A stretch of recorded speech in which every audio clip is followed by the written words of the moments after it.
मरुस्थलीय क्षेत्र में परंपरागत खेती से सीमित आय के बीच अब किसानों ने औषधीय फसल अश्वगंधा अपनाकर एक नई मिसाल पेश की है।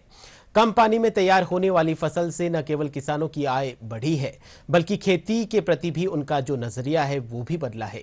सांचौर में पिछले 2 महीने में अश्वगंधा की खेती का रकबा 40 बीघा से बढ़कर करीब 400 बीघा तक पहुंच गया है। क्षेत्र के काछेला गांव के युवा किसान भंवरलाल ने बताया कि अश्वगंधा की खेती से दोगुनी आमदनी हो रही है और परिवार की जो आर्थिक स्थिति है वो भी बेहतर हुई है। जीरा, सरसों, एरंडी उससे हट करके अश्वगंधा की खेती की है। जो मैंने बीज नीमच मध्य प्रदेश से किसी सलाह से लेकर के ये खेती किया है। इस खेती के अंदर लागत कम है और मुनाफा ज़्यादा है और ये खेती अक्टूबर महीने में होती है और मार्च महीने में इसकी कटिंग होती है और ये प्योर जैविक खेती है। इस खेती के अंदर हमें बहुत फ़ायदे हैं।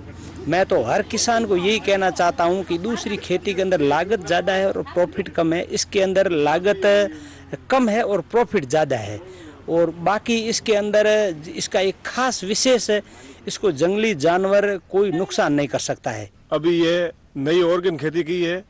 इसमें जो जीरे की खेती करता है उसमें खर्चा ज़्यादा आता था और इसमें अभी मुनाफा ज़्यादा है और खर्चा कम है और सब लोग ये करो तो अच्छी है खेती, ऑर्गेनिक खेती है। इसमें कोई दवाई वगैरह नहीं है और औषधि खेती है पूरी।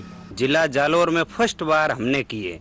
इसकी मतलब यहाँ पर नज़दीक में कहीं नहीं है एमपी के अलावा।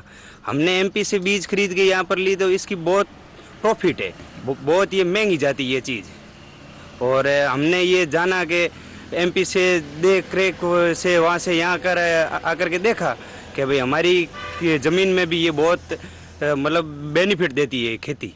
जालौर में एक किसान ने पहली बार अश्वगंधा की खेती कर एक अलग नवाचार किया है। किसान ने बताया कि पहले पारंपरिक खेती करते थे, उसमें ज़्यादा मुनाफा नहीं होता था। ऐसे में अश्वगंधा की खेती कर अलग मुनाफा कमा रहे हैं। ऐसे में इस किसान से प्रेरित होकर अन्य किसानों ने करीबन 40 से 400 बीघा ज़मीन पर अश्वगंधा की खेती की है। किसानों ने बताया है कि मध्य प्रदेश के नीमच से सलाह लेकर के अश्वगंधा की है वो खेती की है। ऐसे में किसानों को उम्मीद है कि आने वाले समय में इस प्रकार की खेती से कम लागत और अधिक मुनाफा मिलेगा। Om Prakash Pandey, DD news Sanchore.